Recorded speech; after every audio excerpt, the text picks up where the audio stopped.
രസമായിട്ട് തോന്നിയിട്ടുണ്ട്. എന്തോ അതെ അതെ അതെ അതെ അത് കണ്ണൂരിലായിരുന്നു നമ്മൾ സെറ്റ് ഇട്ടിരുന്നത്. കുറച്ച് നമ്മൾ മ്യൂസിയത്തിൽ ഇതുപോലെ ഷൂട്ട് ചെയ്തിട്ടുണ്ടായിരുന്നു. എൻ്റെ കുറേയൊക്കെ കണ്ണൂരാണ്. എന്തോ അതെ ഇത് ഭയങ്കര വൈറലായിരുന്നല്ലോ ആ ഒരു പോർഷൻ. ഇതുപോലെ ഒരാൾ ജമ്പ് ചെയ്തൊരു സാധനമൊക്കെ. പിന്നെ നമ്മുടെ JKയുടെ കുറേ എന്താ മാസ്റ്റർ മൈൻഡും കൂടെ ആഡ് ചെയ്തപ്പോഴത്തേക്കും അത് ഭയങ്കര രസമായിട്ട് സ്വാഭാവികമായിട്ട് ചിരി വരുന്ന രീതിയിൽ തന്നെയാണ്. ചളിയായിട്ടുള്ള കോമഡിയല്ല, ആ സിറ്റുവേഷൻ ഡയലോഗിലുള്ള കോമഡിയല്ല, സിറ്റുവേഷനിലുള്ള കോമഡിയാണ്. സുരാജ് ആണെങ്കിൽ ആ ഡയലോഗിലുള്ള കോമഡിയും അതാണെങ്കിലും നന്നായിട്ട് വന്നിട്ടുണ്ട്.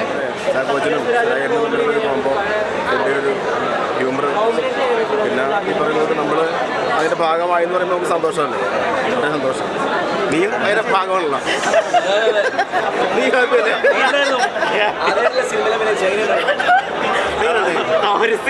അല്ല മതി ഒരു സീൻ എങ്ങനെയുണ്ട് സംഭവം പറയും. സാധാരണ നമ്മളോട് ചോദിക്കാറില്ല, ടീച്ചർക്ക് ചോദിക്കാറില്ല. ടോപ്പിക്ക് നല്ല ടോപ്പിക്കായി, പക്ഷെ അത് ലോജിക്കൽ റിയലിസ്റ്റിക് ആയിട്ട് തോന്നിയില്ല. കോമഡി ഉണ്ട്, കോമഡി ചിലത് വർക്കൗട്ട് ആയിട്ടുണ്ട്, ചിലത് കുഴപ്പമില്ല. മൊത്തത്തിൽ കണ്ടിരിക്കാം. വെഞ്ഞാറമ്പൂട്ടാണ്. വെഞ്ഞാറമ്പൂട്ട് ബാക്ക് ടു കോമഡിയാണ്. കുഞ്ചാവും ബാക്ക് ടു റൊമാൻസ് ആണ്.